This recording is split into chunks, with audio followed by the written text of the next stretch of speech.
Tá gravando? Bom dia, né, a todos da turma. Vocês não sabem como é que tá a animosidade aqui, mas nós viemos apresentar um trabalho sobre a carta de Pero Vaz. Espero que seja um pouco melhor do que os outros trabalhos, não em questão de qualidade, mas sim em ser algo diferente. Nós estaremos entrevistando hoje, eu e Letícia, e mais 5 pessoas atrás da câmera. A professora Jane Carla, ela é uma professora de História, ela veio ajudar a gente hoje. Você poderia se apresentar para a turma de 40 meninos? Bom dia, meu nome é Jane Carla, professora de História da Rede Estadual, Escola Estadual Antônio Luiz, do bairro Industrial, e da Rede Municipal de Patinga, Escola Municipal Arthur Bernardes, no bairro Canaã. Então, professora, as perguntas já foram mandadas para a professora, ela vai responder com base em estudos, não é algo que ela tirou da coxa, entendeu? Então, assim, é uma coisa bem estruturada. Professora, quais os impactos a dinâmica de poder colonial podem ter tido na representação dos nativos como de boa simplicidade, conforme o expresso no relato, e como isso se relaciona com a perpetuação dos estereótipos eurocêntricos sobre os povos indígenas? Então, o colonizador, né, desde o início, no advento da era moderna, quando eles partem para as grandes navegações, ele sempre vai se colocar como aquele que traz a civilização, né? E se coloca no lugar também de combater a barbárie, a selvageria que eles consideravam que os povos indígenas viviam, né? Então, qual era o papel do europeu nesse contexto? Livrar os povos originários que eles consideravam selvagens, né, daquela vida selvagem que eles viviam, daquela barbárie. Então, essa era a missão civilizadora dos europeus, né, que eles consideravam. Isso vai gerar estereótipos ao longo do tempo, né, porque ele coloca o indígena, ele vai colocar o indígena como de boa simplicidade, né, um povo ingênuo, incauto, e para eles isso também vai ser um determinante para, né, gerar esses estereótipos e facilitar a dominação e a conquista desses povos, tá? Entretanto, assim, a gente tem que ter muito cuidado com isso, por quê? Porque quando você coloca o indígena nessa posição de ingênuo, simples, você vai aos poucos apagando a história de luta e resistência desses povos com relação à dominação europeia. Próxima pergunta. Considerando a descrição da interação entre os portugueses e os nativos, como as noções de boa inocência e boas intenções atribuídas aos nativos pelos colonizadores podem refletir uma visão de superioridade cultural e moral eurocêntrica? Então, mais uma vez, essa pergunta ela vai complementar, né, a primeira, porque quando ele trata o indígena como inocente, como uma pessoa, né, que tinha ali boas intenções, né, eles atribuem isso aos povos nativos, ele coloca o europeu num patamar de superioridade com relação ao indígena, né? Na verdade, ele queria dizer que aquela inocência, aquela ingenuidade estava ligada à questão da barbárie que eles viviam, da selvageria, que eles não eram civilizados, que eles não sabiam de nada. A visão do canibal, exatamente, do indígena. E aí eles vão colocar também a necessidade, vai usar isso como uma justificativa, da necessidade de levar a cultura europeia, né, e até mesmo, né, na maioria das vezes de forma violenta, contra esses povos. Então é um meio que eles fazem para justificar que era necessário aquela cultura que era considerada superior para converter aqueles povos, para fazer aqueles povos serem civilizados pelos europeus, quando eles colocam ali naquele patamar, né, de superiores culturalmente. Aqui, de qual maneira a narrativa sobre a interação entre os portugueses e os nativos evidencia a construção de uma narrativa de descobrimento, que é um termo que hoje também é discutido, né? E conversão religiosa, como essa narrativa pode influenciar a nossa percepção contemporânea desses eventos históricos? Então, quando o europeu, né, ele vai evidenciar essa narrativa de descobrimento, aí já tem também aquela questão do heroísmo do europeu, né, que se considerava, né, naquela visão eurocêntrica, um povo superior, um povo melhor, né? Para eles os indígenas eram inferiores, precisavam de ser aperfeiçoados, né? Então eram a barbárie. E aí com isso, a vítima, no caso que é o indígena, que está tendo a sua terra tomada, invadida, ele passa a ser culpado. Vira aquele monstro, aquele alienígena de Marte que os humanos vão lá para combater.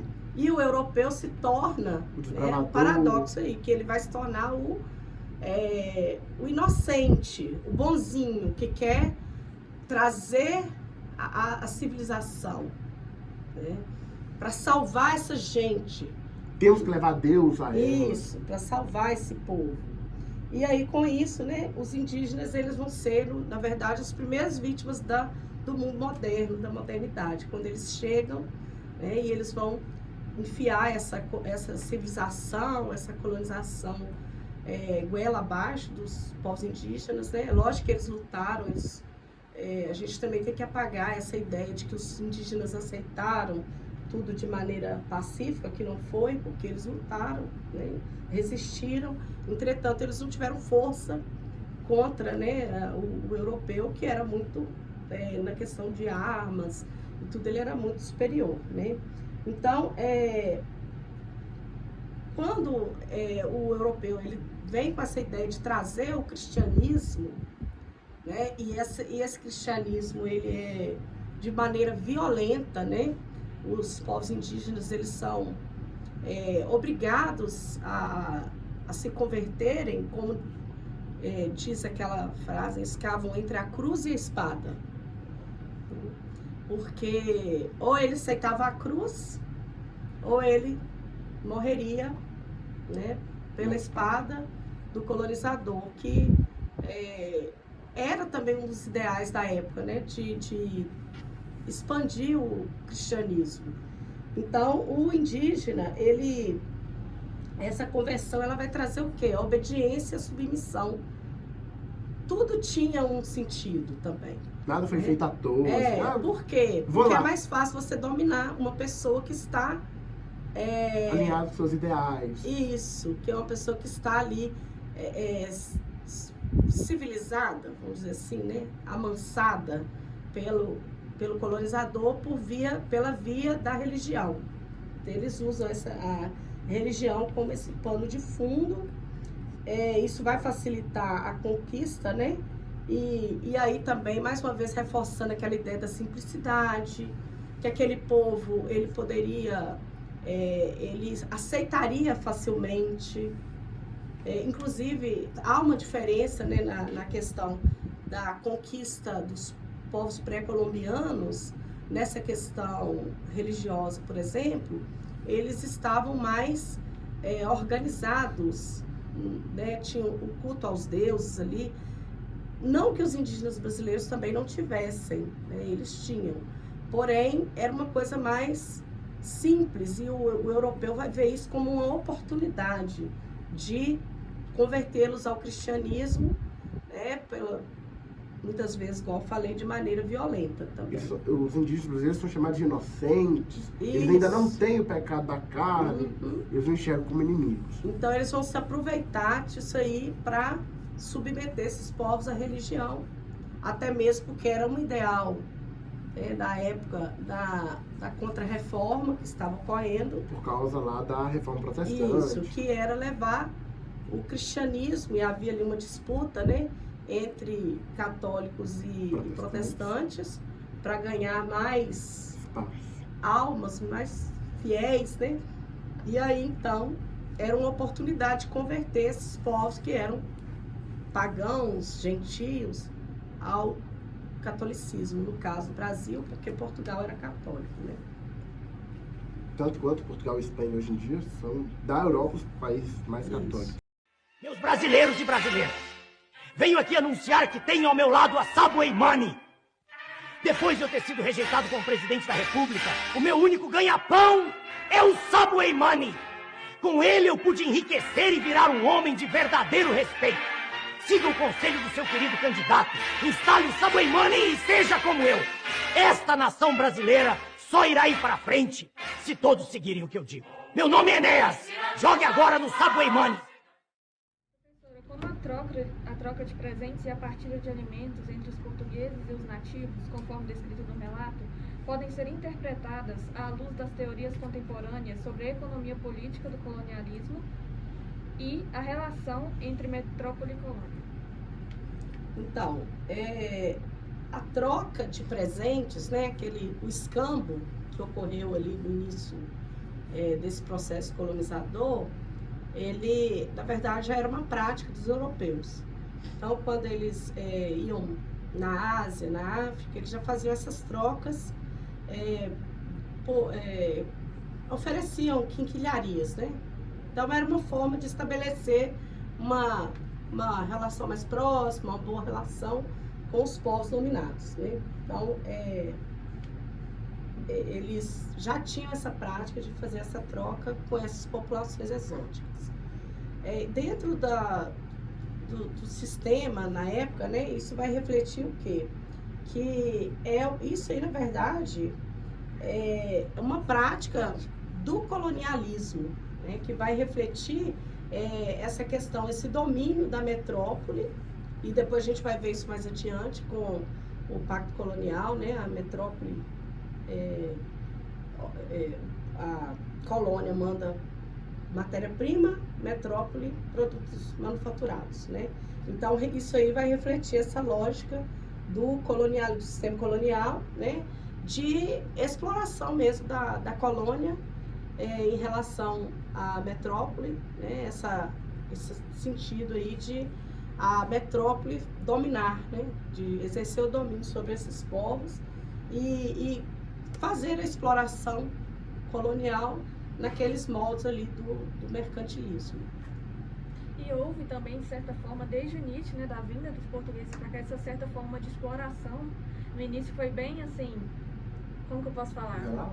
Isso, e depois ali a gente foi vendo que foi se aprimorando e realmente depois vira uma relação de metrópole e colônia, né? Sim, e até assim, os indígenas, né, quando eles percebem a real intenção, é onde eles vão, né? Eles viram ali que eles estavam recebendo presentinho e tal, sim, mas depois eles vão ver que ali tinha uma intenção.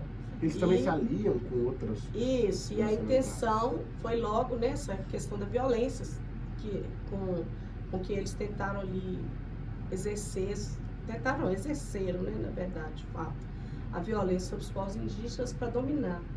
E aí é onde que vai começar os conflitos, né, entre indígenas e portugueses, as guerras justas, porque os indígenas, eles não vão ficar, é importante a gente falar disso, né, que o índio, ele não ficou ali como um espectador, assim, só vendo tudo acontecer, não fez nada.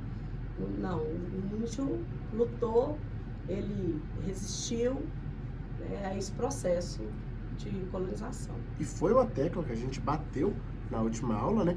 Tanto quanto que é daí que saiu os goitacazes que nós vimos na última aula, entendeu? Então é bom lembrar essa parte. Essa parte é uma parte muito importante para a conjuntura do nosso conhecimento sobre esse assunto. Inclusive tem aqui na região, perto de Marliere, né, Ponte Queimada, que foi um conflito entre os índios daqui com os bandeirantes, né? Por causa do conflito por posse de terra, que eles queriam tomar terras indígenas. Que a gente também viu que foram os bandeirantes que trouxeram esse negócio de Minas Gerais. Eles foram quem descobriram o ouro aqui. Depois eles saem lá para Goiás, ficam mais em São Paulo. Mas a primeiro momento a gente viu a Guerra dos Emboabas há pouco tempo, né? Que eu e João apresentamos. Para dar continuidade, sabe o que foi daqui? Pergunta? Considerando a descrição dos nativos como vivendo em um estado aparentemente utópico de harmonia com a natureza, como isso se relaciona com a idealização eurocêntrica de uma suposta nobreza natural dos povos indígenas e quais são as implicações éticas e políticas dessa idealização? Então, isso aí o europeu ele vai tentar simbolizar o indígena, né? Colocar o indígena dessa forma, até mesmo retratando a questão do paraíso, né? Vive no paraíso. Voltando natural, lá no passado, né? Naquela ideia mesmo do paraíso. Sem lá de pecado, Adão e saída Eva. do Éden. Isso. E aí, então, ele vai retratar o indígena como um ser puro, inocente. Sem o pecado da carne. Isso, exatamente. E aí, o que eles vão fazer? Na verdade, quando você faz isso, você vai criar uma imagem distorcida e simplificada daquele povo, né, que habitavam as terras brasileiras, né? E ignorando toda a história que eles tinham, né, aqui. Porque quando os portugueses chegaram em 1500, né, eles já estavam aqui, eles já moravam aqui, eles tinham cultura, eles tinham um modo de vida. Então, essa romantização, né, do indígena vivendo em harmonia, comunhão com o meio ambiente, aquela coisa do paraíso mesmo, vai levar a uma romantização, e isso vai ter as implicações depois éticas e políticas, né? Porque o indígena ele vai ser subjugado, vai ser convertido à religião que acabou exercendo um papel importantíssimo nessa questão da dominação, e vai gerar aí um preconceito também contra os povos indígenas, uma discriminação contra os povos indígenas. Aquela questão da idealização vai levar a uma infantilização, ignorando todo o passado deles, todo o passado que eles tinham ali como um povo, que tinha sua vida, tinha sua cultura, tinha seu modo de vida. Então, acaba levando a a crer que eles eram povos que não tinham história.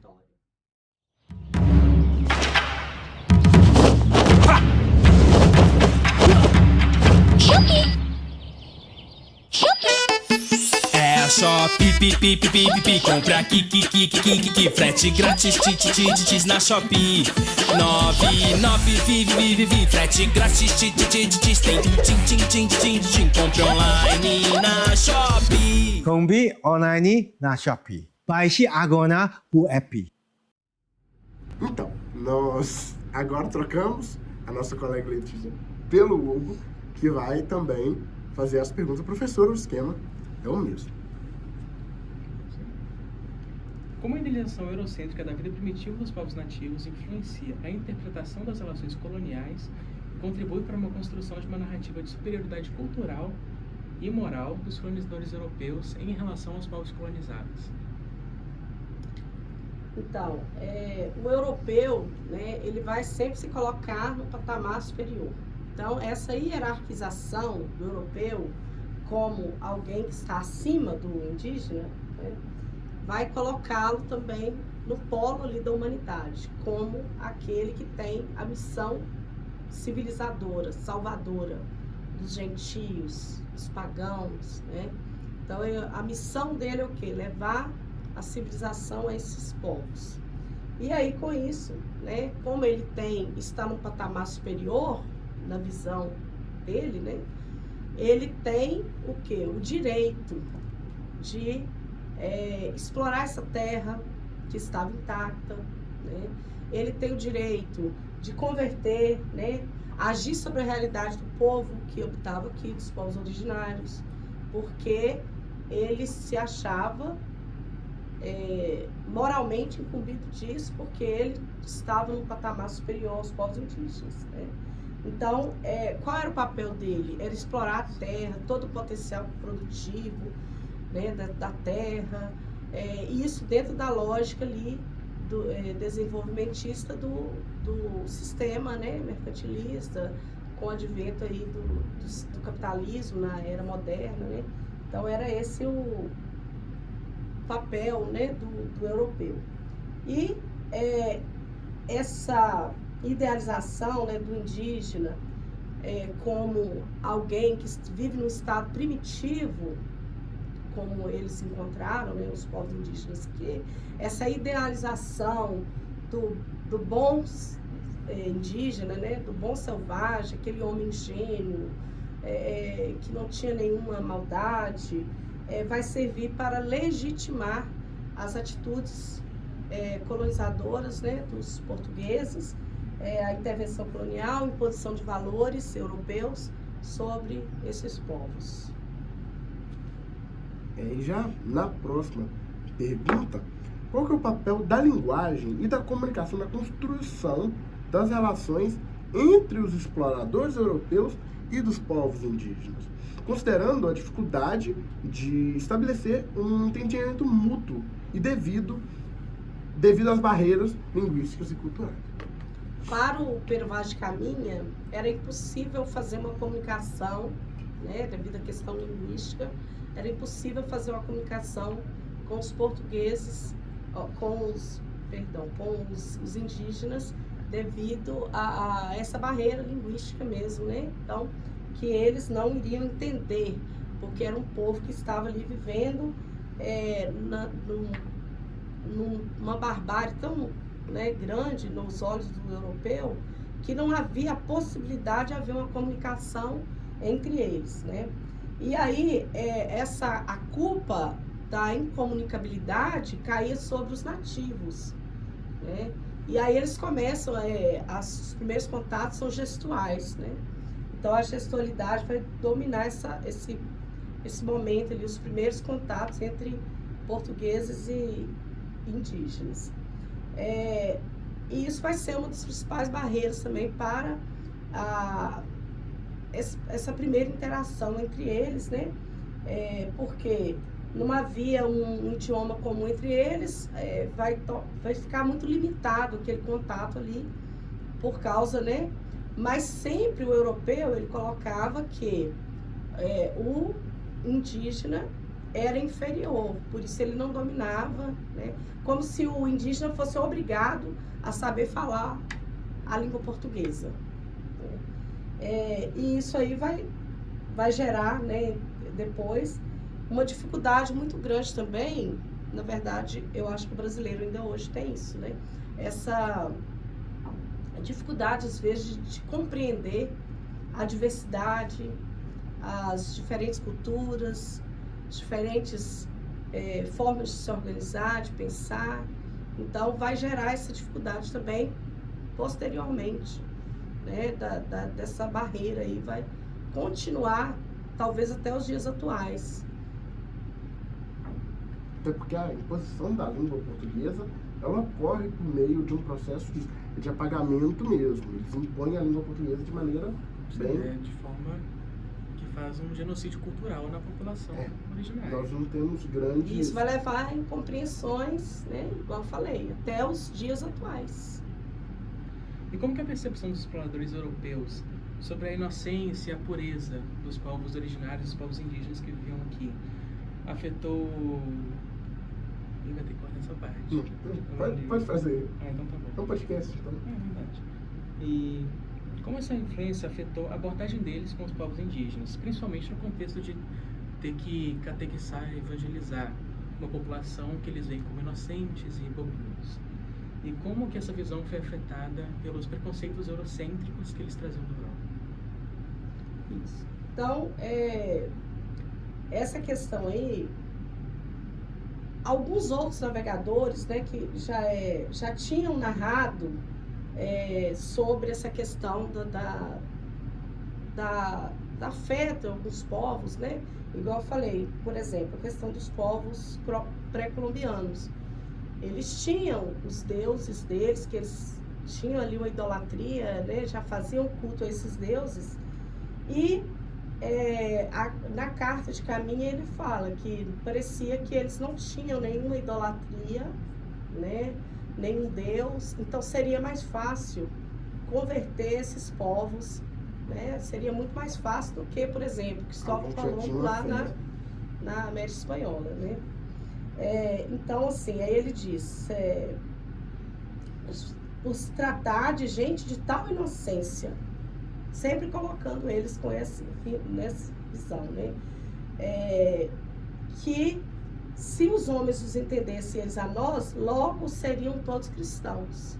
Então, aqui evidencia, né, a facilidade que ele teria, né, de converter esse povo ao cristianismo pelo fato deles, né, a ausência aí de ídolos e deuses que eles não cultuavam, como era o caso, por exemplo, dos incas, né, que tinham o Deus que eles cultuavam.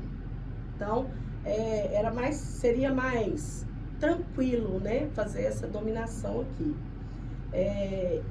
Eles não teriam trabalho de lutar contra as religiões locais, né, porque eles converteriam essas pessoas mais facilmente, né, ao cristianismo, e aí eles trariam aí, e eles viam essa necessidade, né, a necessidade de salvar esse povo. Mas, na verdade, essa necessidade, tudo tinha uma ótica, assim, uma visão voltada para as questões também econômicas, né? Porque um povo dominado, convertido, né, a religião faria com que eles ficassem mais dóceis. Então, assim, seria mais fácil, né? Explorar o território. Por quê? Porque eles ficariam mais dóceis. E com isso também, essa abordagem do português, essa abordagem missionária, né?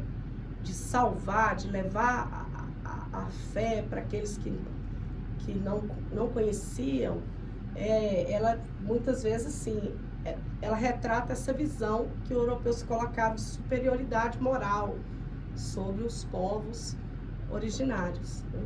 Então, o que eles tinham, eles conheciam a religião e eles iriam, era um dever, eles viam isso como um dever moral deles de fazer a conversão desses povos, mas, na verdade, isso tudo tem uma lógica, né, ali de dominação. E eles sempre se colocam nesse lugar do herói que tem o dever de salvar. Isso vem desde os Lusíadas, toda a cultura que eles constroem de si mesmos essa questão, né? Tem partes da carta que ele trata exclusivamente dessa questão, né? Uma parte que ele fala que não restaria muita coisa, tipo assim, que ele vê que não tinha ouro nem prata no primeiro momento, né? Que, na verdade, quando eles chegam aqui, a primeira coisa que eles queriam saber é se tinha aqui ouro e prata, né? E aí, o que ele vai fazer? Como ele, naquele momento ali, ele não percebeu, ele vai, não, mas tem uma coisa que a gente vai poder fazer aqui, salvar essa gente. Mas salvar, esse salvar, ele sempre tem um significado também implícito aí de amansar esse povo para ser dominado, para ser colonizado.